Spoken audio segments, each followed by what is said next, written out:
नमस्कार, मैं हूं अजय भटनागर और भोपाल में इस समय मैं मौजूद हूं सेकंड स्टॉप पे चाय पर चर्चा भारत एक्सप्रेस के खास कार्यक्रम में। हम आज बात करेंगे आम वोटरों से और जानने की कोशिश करेंगे कि उनके मन में इन चुनावों को लेकर क्या है। और इस समय हम आए सेकंड स्टॉप पे, कुछ लोग मौजूद हैं जहां पर बात करने की कोशिश करेंगे। सर, आम चुनावों का सियासी घमासान शुरू हो चुका है और ऐसे में अब सरकार की तरफ से या आप इस पूरे सियासी घमासान को किस नजर से देखें? नहीं, सियासी घमासान तो शुरू हो गया और मौसम की तपिश के साथ ही चुनाव की तपिश भी अब महसूस होने लगी है। और चुनाव, मुझे लगता है कि ये चुनाव इतना जो नेट टू नेट फाइट होना चाहिए ऐसा चुनाव नहीं लग रहा है। एक तरफा चुनाव लग रहा है क्योंकि विपक्ष उतना सशक्त नहीं है जितना कि सत्ता पक्ष अभी सशक्त चल रहा है। मुझे लगता है कि ये चुनाव थोड़े थोड़ा जैसे भी तेजी आएगी, लेकिन मुद्दे वही जो हवा में तैर रहे हैं वही मुद्दे रहेंगे। सनातनी मुद्दा भी रहेगा, अन्य मुद्दे भी रहेंगे, देश की रक्षा का मुद्दा भी रहेगा, इधर विपक्ष की तरफ से ईडी और इनकी जांचों का मुद्दा भी रहेगा। लेकिन फिर भी मुझे लगता है कि चुनाव, ऐसा चुनाव नेट टू नेट फाइट वाला चुनाव मुझे मध्य प्रदेश में नहीं दिख रहा है। मतलब मध्य प्रदेश में जो 29 सीटें हैं, 29 में से 28 भारतीय जनता पार्टी के पास है और 1 कांग्रेस के पास है, तो आपको क्या लगता है 29 सीटों का क्या गणित रहेगा? नहीं, मुझे ऐसा कुछ लगता नहीं है कि इसमें कोई परिवर्तन खास होगा। मुझे लगता है कि सीटें कोई कम नहीं होगी। मेरा व्यक्तिगत ऐसा मत है। सीटें मतलब पर्याप्त उतनी ही रहेगी और कहीं ऐसा नहीं हो कि जीरो ही रह जाए कांग्रेस के पास। ये भी मुझे लगता है कई बार। लेकिन आगे मुद्दे जब आएंगे तो और स्थिति क्लियर होगी कि क्या 4-5 सीटों पर फाइट कर रही है क्या कांग्रेस, ऐसा भी लग सकता है। लेकिन अभी क्या है कि अभी शुरुआत नहीं हुई है और शुरुआत जैसी होगी चुनाव के माहौल में तो और आगे ये इसके परिणाम सामने आने लगेंगे। कुछ और लोगों से भी जानने की कोशिश कर रहे हैं, इन चुनावों को आप किस नजर से देखते हैं? सर, इस चुनाव को मैं तो बीजेपी का जो काम किया है मोदी सरकार ने, उसकी नजर से देखता हूँ। आएगी तो बीजेपी। क्या काम किए? काफी काम किए। राम जन्मभूमि, राम मंदिर देखो आप। बाकी जो चल रहा है सनातन धर्म का सबसे बढ़िया है। तो मतलब इन चुनावों में राम मंदिर एक सबसे बड़ा काफी आएगा सर, काफी बड़ा मुद्दा है ये, जो कभी कोई नहीं कर पाया वो किया। डेवलपमेंट की बात करती है भारतीय जनता काफी है भोपाल में। आप कोई सा भी रोड देख लो, हर जगह रोड बढ़िया है। कहाँ गड्ढे दिख रहे हैं आपको, बताइए ना आप। विपक्ष तो तमाम तरीके के आरोप लगाती विपक्ष का तो काम ही है सर आरोप लगाना। है। एक महागठबंधन बना है विपक्ष। अरे सर, उनका तो काम ही है कुछ भी बोलना। क्या कर सकते हो, विपक्ष में जो आदमी रहता तो कुछ तो बोलेगा। मध्य प्रदेश में 29 सीटें, क्या सीन देख रहे हैं? 29 सीट ही आएगी, एक भी कांग्रेस नहीं जीतेगी। तो मध्य प्रदेश में कहीं ना कहीं लोगों को लगता है कि 29 की 29 सीटें कुछ और लोग भी हैं। आप बताइए, आप इन चुनावों को किस नजर से देख रहे हैं? ये जो चुनाव हो रहा है ये राष्ट्रवाद, सांस्कृतिकवाद और आर्थिक विकास के लिए और देश के भविष्य के लिए और दुनिया में भारत विश्व गुरु बनने की ओर अग्रसर है, इसलिए सभी को वोट देना चाहिए। कैसे, मतलब बाकी और जो मुद्दे जो विपक्ष बात कर रहा है कि भ्रष्टाचार है, महंगाई है। भ्रष्टाचार के मामले में मेरी समझ से जो विपक्षी लोग रहे पहले कांग्रेस, ये तो सिरमौर हैं। इनके भ्रष्टाचार में ऐसा कोई क्षेत्र बता दीजिए जिस क्षेत्र में इन लोगों ने भ्रष्टाचार नहीं किया हो। बताइए आप एक क्षेत्र बता दीजिए आप। और बीजेपी में आप एक भ्रष्टाचार बता दीजिए कि आपने ये भ्रष्टाचार किया, बताओ आप, बताएं मेरे। आपकी नजर में बीजेपी वो साफ सुथरी पार्टी है? बीजेपी साफ सुथरी नहीं है ऐसा नहीं कह सकते, लेकिन हाँ, इन नालों की अपेक्षा गंगा नदी है, वो इतना मानना पड़ेगा। बाकी मुद्दे और जो रह जाते हैं जनता से, जैसे किसानों से जुड़ा मुद्दा है, महिलाओं से जुड़ा। इस पार्टी ने किसानों के लिए बहुत कुछ किया है। सबको सब बरसात राशि मिलती है और लोन भी कम पे मिल रहा है। और क्या चाहिए किसानों को, ये बताइए आप। अच्छा, महंगाई की जब बात आती है, आम जनता जो खासतौर से मिडिल क्लास जनता है, और भोपाल एक कर्मचारियों का एक शहर कहा जाता है और सबसे ज्यादा मिडिल क्लास लोग रहते हैं, तो उन मिडिल क्लास के लिए महंगाई एक सबसे बड़ा मुद्दा नहीं है? क्या है महंगाई, ये बताइए आइटम। आप एक आइटम बता दीजिए कि ये महंगा है। तो आपकी नजर में महंगाई नहीं है? आप ही बता दीजिए। आप तो नहीं, आप क्या मानते हैं? महंगा क्या है ये बताइए आप मेरे को। नहीं, आप जो बताइए महंगाई है कि नहीं है? महंगाई बिल्कुल नहीं है, लोगों की इनकम भी बढ़ी है। आप ये बताइए, जिस समय देश आजाद हुआ उस समय पेट्रोल 50 पैसे लीटर था, तो 50 पैसे से 80 रुपए लीटर क्या बीजेपी ने किया है वो? कांग्रेस के जमाने में हुआ ना। बीजेपी को 80 रुपए लीटर का पेट्रोल मिला था, आज 105 है या 10 है, तो कौन सी महंगाई होगी भाई 10 साल में? बताइए आप। तो मतलब महंगाई मुद्दा नहीं है। आदमी यार, आम आदमी 10,000 से कम का मोबाइल नहीं खरीदता, बाइक से नीचे पैर नहीं रखता, बाथरूम जाता, स्कूटी से जाता। आप महंगाई की बात कर रहे हैं? आप कहाँ महंगाई? ये सब रोजियों का रोना है। तो लोगों का कहना है महंगाई नहीं है, लोगों की इनकम बढ़ी है। आप इन चुनावों को किस नजर से देखते हैं? लोगों को क्या मुद्दे होना चाहिए जिसपे कि वो अपना मतदान करें? देखो, मतदान करने के लिए तो आज क्या है, देश में प्रगति हो रही है, विकास हो रहा है, तो उसको वो तो एक आम चर्चा का विषय है। किंतु जहां तक मध्य प्रदेश का प्रश्न है, मध्य प्रदेश में तो जो 29 लोकसभा की सीटें हैं वो एक बढ़ सकती हैं, लेकिन 29 के 29 ही आएंगी। और जो अन्य मुद्दे हैं, सड़क का ले लो, विकास का ले लो, रोजगार से ले लो, सब में को मैं समझता हूं कि आज पब्लिक संतुष्ट है देश हित में। और आज देश की बात करें, राम मंदिर है, सनातन है, और उसमें जम्मू कश्मीर में 370 हटाई, वहां भी विकास की लहर दौड़ रही है। तो ये तो पूरे देश में आज चल रहा है। और मैं समझता हूं कि जो मोदी जी का नारा है 400 पास, तो बिल्कुल 400 पार ही रहेगी। और जो विपक्ष जो आज गठबंधन हुआ है, उदाहरण के लिए जो गठबंधन हुआ है वही आपस में एक नहीं है, उनकी विचार अलग अलग है। उन्होंने कहा तुम वहां से, उन्होंने कहा तुम वहां से, तुम्हारी सीट इतनी, तुम्हारी सीट। विपक्ष एकजुट नहीं, बिखरा हुआ है, बटा हुआ है, विपक्ष भी बटा हुआ है। इसका फायदा भी भारतीय जनता पार्टी को मिलेगा। मुद्दों में कहीं ना कहीं राम मंदिर भी एक प्रमुख मुद्दा है, और कितने और ऐसे मुद्दे हैं जिन पे लोग नजर रखे हुए हैं। आप बताइए कि क्या मुद्दे हैं जिन पे कि आम आदमी सोच रहा है? देखिए, ये कर्मचारी बाहुल्य क्षेत्र है जहां हम आप खड़े हैं, और मैं मध्य प्रदेश राज्य कर्मचारी संघ का प्रदेश उपाध्यक्ष हूं। तो विशेष रूप से मैं जो है कर्मचारियों के विषय में बात करना चाहूंगा कि ये जो सनातन का मुद्दा है या जो भी दूसरी चीजें हैं जिन पे बीजेपी वोट मांग रही है, निश्चित रूप से मोदी जी का कार्यकाल अच्छा है, बीजेपी की विचारधारा अच्छी है, राष्ट्रवादी लोग हैं, जीतना चाहिए और उनका कोई विरोध नहीं है।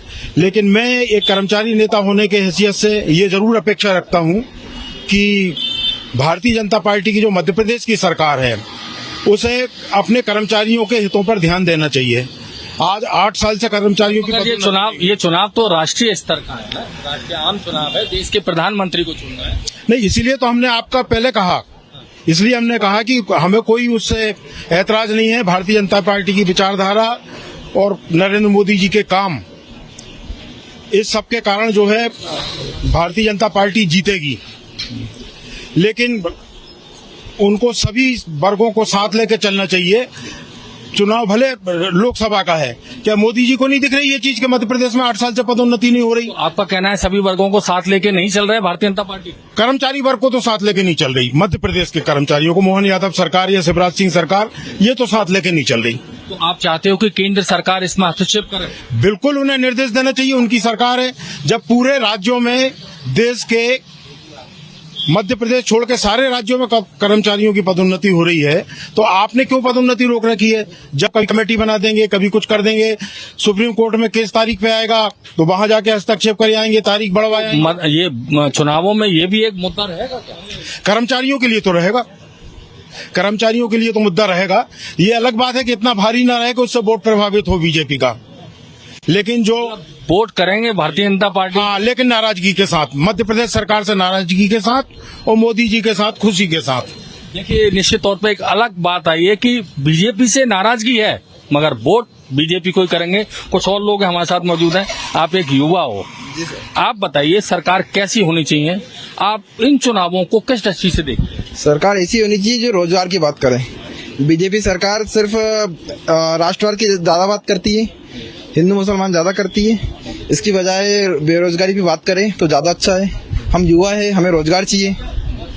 और इन जनरल बात की जाए, जैसे मध्य प्रदेश में जो सरकारी नौकरियां बिल्कुल बंद हो चुकी हैं, इंजीनियर्स के लिए नौकरियां नहीं है। और बात की जाए कि रेलवे सबसे बड़ा रोजगार देता था, उसकी वैकेंसी बिल्कुल बंद कर दी है। तो ये सब चीजों पे सरकार को ध्यान देना चाहिए। और भ्रष्टाचार के खिलाफ सरकार जिस हिसाब से आवाज उठाती है, जैसा माना जाता है जैसे केजरीवाल जी को जेल में किया गया, तो ये जो फिल्टर चल रहा है कि अभी इनका बीजेपी वालों का कि जो भी उनके पास आता है वो तो बिल्कुल स्वच्छ हो जाता है। और जैसे भेदभावपूर्ण कार्रवाई हो रही है, आपका ये कहना है? बिल्कुल बिल्कुल, ये जनता देख रही है। अभी इनकी लाठी है तो भेस घेर रहे हैं, बट ऐसा नहीं चलेगा। कभी उनका समय सबका बदलता है, ऐसा नहीं करना चाहिए। तो आपको लगता है कि अभी जो आप सीन देख रहे हैं, जी जी, तो किसकी पलड़ा ज्यादा भारी है? वो तो देखिए, जो भी है सरकार तो बीजेपी की बनने वाली है, वो तो नजर आ रहा है। क्यों ऐसा क्यों बनने वाली है? क्योंकि थोड़ा सा विपक्ष कमजोर है। विपक्ष के पास ऐसा नेता नहीं है कि जो है ना, मतलब कि कमजोर क्यों है? हेड टू हेड फाइट नहीं दे पाए। राहुल गांधी जैसे कि देखा जाए कि अगला पीएम कौन, जैसे मोदी जी एक पीएम कैंडिडेट के लिए एक परफेक्ट कैंडिडेट है ना। कुछ मतलब कुछ नीतियां गलत है, मतलब कि व्यक्तिगत मोदी जी को पसंद करता हूं, और बाकी ऐसा है कि उनकी कुछ जैसे नीतियां है कि बिल्कुल विपक्ष को पूरा खत्म कर देना, ये चीज इसकी प्रशंसा नहीं करता हूँ बिल्कुल भी। मतलब विपक्ष खत्म हो गया आपकी नजर में? हाँ, विपक्ष बिल्कुल बचा ही नहीं। वो विपक्ष होना बहुत जरूरी है आज के समय में। जैसे हमारी आवाज है, युवाओं की आवाज है, विपक्ष को उठाना चाहिए। विपक्ष अपना काम नहीं कर रहा, तो मैं ऐसा चाहता हूँ कि मजबूत विपक्ष रहे जो हमारी बात रखे। और यही सब मुद्दे हैं, इसके वोटिंग भी इस आधार पे होगी। तो विपक्ष कर क्या रहा है? क्यों ऐसे मुद्दे जो आप उठा रहे हो उनको नहीं उठा पा रहा है? मैं तो इसके लिए पूरे तरीके से कांग्रेस को जिम्मेदार मानता हूं कि उसकी जो सेंट्रल लीडरशिप है वो इतना ज्यादा है नहीं। जैसा देखा जाए कि राहुल गांधी जी ने इस साल थोड़ा ये भारत न्याय जोड़ो यात्रा ये सब की है, 4 साल ग्राउंड पे काम करते हैं। तो ये जो किसान आंदोलन कर रहा है, सब चीजें ये विपक्ष के काम थे। ये ना लोकसभा में उठने वाले मुद्दे थे, जो कि ये खुद है ना, जैसे कि रोड पे आके धरना दे रहा है, ये सब हमारा काम नहीं है, ये विपक्ष का काम होना चाहिए।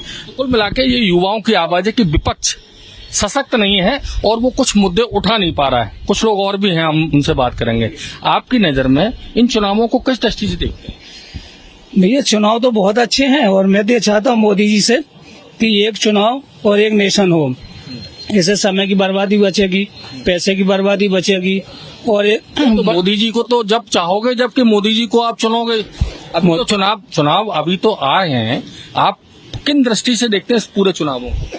भैया चुनाव तो मेरे ख्याल से मैं तो अपना बीजेपी का पक्षधर हूँ भैया। बीजेपी का सीधा क्यों बीजेपी? क्योंकि मोदी जी ने जो काम किए हैं कांग्रेस ने 70 साल में नहीं किए। अब जैसे 370 मोदी जी, 3 तलाक मोदी जी ने हटाया, राम मंदिर मोदी जी ने हटाया। अब राम मंदिर का मुद्दा ऐसा था कि 70 साल से सेंट्रल में तमाम सरकारें बैठी थी, किसी को मना तो नहीं किया था भैया इसको मत बनाओ, तुम्हारे पावर में सत्ता थी, आप चाहते बना देते। तो मोदी जी ने एक ऐसा काम किया कि जो युगों तक रहेगा।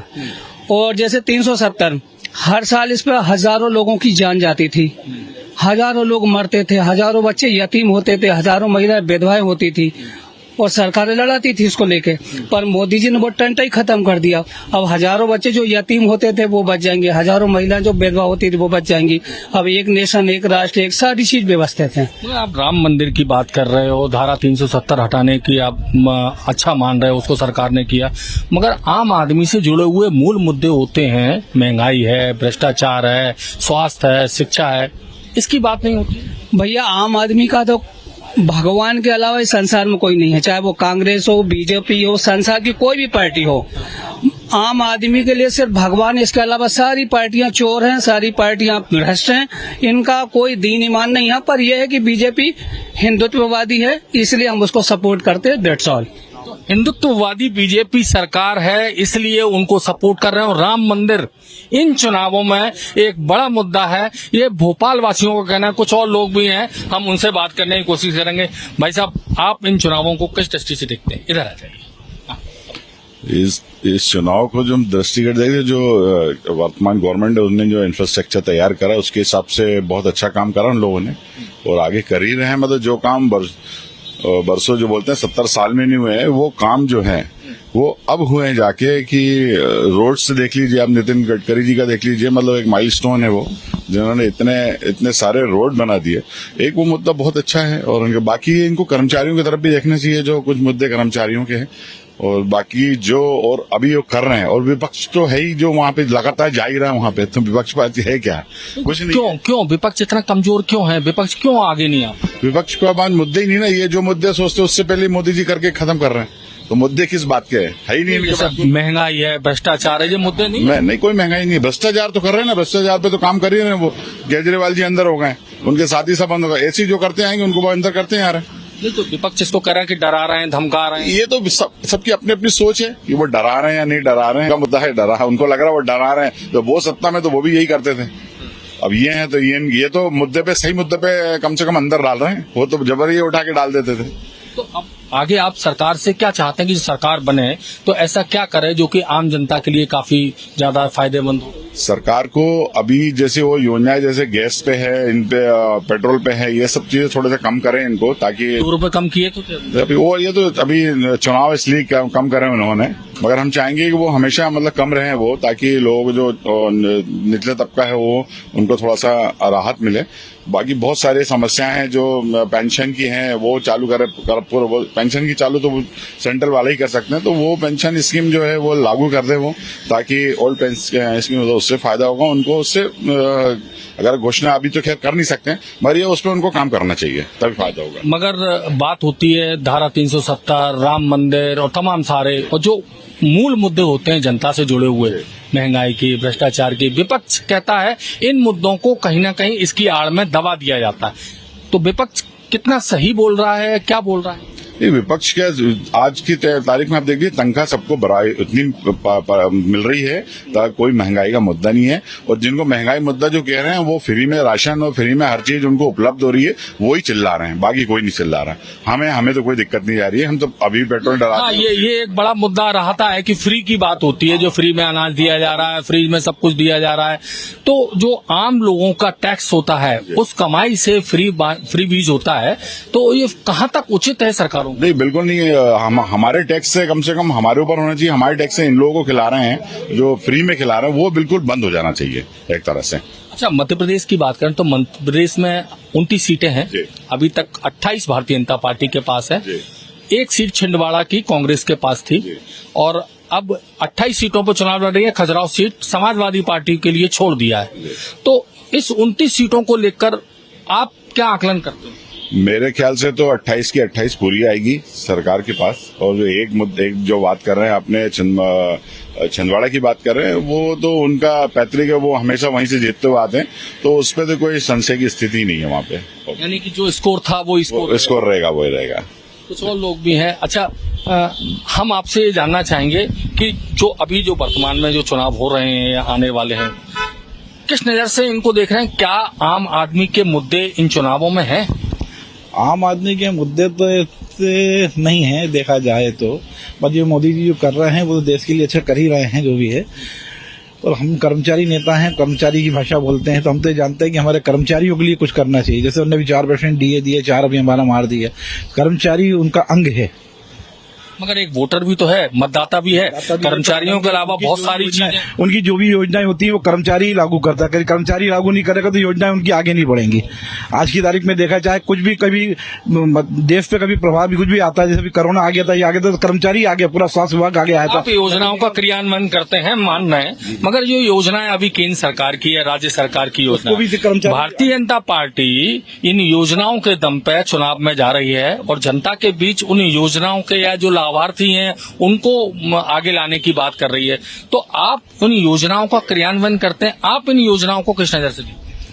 फिर योजनाएं तो खैर उनकी अच्छी हैं, पर जैसे हमने लाडली बहना योजना चलाई, और वो कुछ दिन चलेगी, चुनाव के बाद वो बंद कर दी जाएगी। या तो उनको लाभ मिले तो हर समय मिलते रहे, पर ये भी कि फ्री का जब तक लाभ मिलेगा तो उनकी आदतें भी बिगड़ेंगी, उनकी आदतें और उसका अनवश्यक दुरुपयोग ही होगा। अब जैसे अभी मनमोहन यादव जी ने लखपति योजना चलाने वाले हैं, वो आप सभी को लखपति बना दोगे तो मजदूर यहाँ काम क्या करेगा? तो ये योजना ऐसी होनी चाहिए जिसको पब्लिक को भी फायदा हो, दूसरों को भी फायदा हो। अच्छा, मध्य प्रदेश की नजर से देखें तो उन 29 सीटों का गणित आप क्या देखते हैं, और मध्य प्रदेश के ऐसे कौन से मुद्दे हैं जो कि केंद्र सरकार से आप चाहेंगे कि केंद्र सरकार उसमें हस्तक्षेप करे और केंद्र सरकार उसको है ना आगे मध्य प्रदेश के विकास में आगे योगदान दे? खैर मध्य प्रदेश के विकास में तो खैर उन्होंने मोदी जी ने और गडकरी जी ने रोडों वोडों के मुद्दे थे, बहुत कुछ कर दिया। स्टॉक डैम जो वगैरह है, मध्य प्रदेश में विकास पर्याप्त हुआ? पर्याप्त तो हुआ है, पर जैसा होना चाहिए वैसा भी नहीं हुआ है। तारीख में हर जगह डैम पानी की समस्या है, डैम हर जगह पर्याप्त होना चाहिए, डैम नहीं है। पूरे देश भर में पानी की समस्या नहीं, पूरे देश विश्व में वो तो समस्या तो है, और समस्या का वो निराकरण भी नहीं हो पाया है। अब जैसे क्या रोडें बना देने से देश अच्छा नहीं हो जाता है, और भी कब समस्या रहती है, उसको भी ध्यान देना चाहिए। जैसे पहले स्टॉक डैम हर जगह बनता, आज वो स्टॉक डैम पूरे सूखे पड़े हुए हैं। ये तो अटल बिहारी की योजना थी, गांव गांव सड़क ले आना, तो इन्होंने उसी को मुहिम कराया है। वो भी अभी भी आप देखा जाए तो जो बाईपास रोड है बहुत अच्छे कॉलोनियों के, ये देश के अंदर के रोड बेकार पड़े हैं। कुछ और भी मुद्दे उनसे बात करेंगे। भाई साहब, एक बहुत बड़ा प्रश्न उठ रहा है, मध्य प्रदेश में बड़ी संख्या में कांग्रेसी बीजेपी में शामिल हो रहे हैं, और अब बीजेपी उत्साहित होकर कांग्रेस मुक्त मध्य प्रदेश की बात करने लगी है। सभी 29 सीटों की बात करने लगी, 28 सीटें हैं अभी 29 में से, अब सभी 29 सीटों को जीतने की बात करने लगी। तो विपक्ष जो कमजोर हो रहा है, उसकी बड़ी वजह क्या मानते हैं? बड़ी वजह यह है कि विपक्ष को खुद को ये लग रहा है कि इस बार जो आम, जैसे आपने कहा था कि आम मुद्दे क्या, आम जनता ही मोदी जी को चाह रही है ना, तो विपक्ष को भी ये लगता है कि हम यहाँ रह के फिर से कुछ नहीं कर पाएंगे, और हमारा कोई भविष्य 5-10 साल में और कुछ भी नहीं है। इसलिए सारा विपक्ष ये चाहता है कि हम जैसे तैसे बीजेपी में एडजस्ट हों, क्योंकि उनको लगता है कि बीजेपी की सरकार अब स्थायी रूप से मौका परस्ती होगी। अब मौका परस्ती तो इसको कह सकते हैं, लेकिन अब आदमी कब तक भी इंतजार भी कब तक करेगा भाई, इंतजार की भी तो एक हद होती है ना। तो उनका इंतजार अब समाप्त हो रहा है, और उनको ऐसा लगता है कि मोदी जी जो देश में काम कर रहे हैं, राष्ट्रीय सुरक्षा है। आज आप देखिए कि कहीं बम नहीं फूट रहे, हमने पिछले 5-10 साल में कहीं नहीं देखा कि कोई आतंकवादी घटनाएं हो रही है, या कहीं ट्रेन में बम फूट गए या यहाँ फूट गए। अब तो जो बम लगाने वाले हैं वो उनके पीछे खुद बम लगा रखे मोदी जी ने। मतलब जो सुरक्षा का भाव होता है देश में, हाँ, नेशन फर्स्ट का भाव होना चाहिए। देखिए, मुद्दे सब अपनी जगह रहेंगे और समस्याएं अपनी जगह रहेगी, लेकिन राष्ट्र का अगर मजबूत रहेगा। आज देखिए कि अभी आज की खबर में पढ़ रहा था कि 27 पाकिस्तानी नौसैनिकों को छुड़ाया भारत ने, और वो मछुआरों को छुड़ाया, और वो मछुआरे भारत जिंदाबाद बोल रहे हैं। अगर बांग्लादेश और पाकिस्तान के छात्र भारतीय झंडा लेके और बचने की कोशिश करते हैं यूक्रेन और रूस के युद्ध से, तो ये निश्चित रूप से ग्लोबल स्तर पर मोदी जी ने अपना प्रभाव जमाया है, भारत की शक्ति बढ़ी है। और नेशन अगर जिंदा रहेगा, नेशन अगर मजबूत रहेगा, तो समस्याएं सब हल होगी ही धीरे धीरे। अब कोई जादू की छड़ी तो नहीं है, हर आदमी सोचता है कि मेरा मुद्दा क्या है, मुझे कहां से लाभ हुआ, उस मुद्दे को बोलता है मीडिया के सामने कि साहब ये नहीं हो रहा, वो नहीं हो रहा। लेकिन अगर आप समग्र स्थिति में देखें तो वो निश्चित रूप से देश का विकास हो रहा है और अच्छा काम हो रहा है, चारों तरफ रोड विकास डेवलपमेंट हो रहा है, पूरी सीमाएं सुरक्षित, जनता खुश है, जनता बिल्कुल खुश है। तो निश्चित तौर पर भोपाल के मतदाताओं की राय है जो कि हमने आपके सामने रखी है, और लोग मान रहे हैं कि भारतीय जनता पार्टी इस समय मजबूत है। और मुद्दों की बात करें तो कई लोगों का कहना है कि कोई मुद्दा नहीं है, और महंगाई और भ्रष्टाचार जैसे मुद्दों की बात विपक्ष उठाती है, पर यहाँ के लोगों का मानना है कि महंगाई है ही नहीं, और कुछ लोग मानते हैं कि महंगाई भी एक बड़ा मुद्दा है। हम इस कार्यक्रम में आगे मिलते रहेंगे और आगे बात करते रहेंगे। इस कार्यक्रम में आज बस इतना ही। कैमरामैन मनीष के साथ भारत एक्सप्रेस के लिए भोपाल से अजय भटनागर।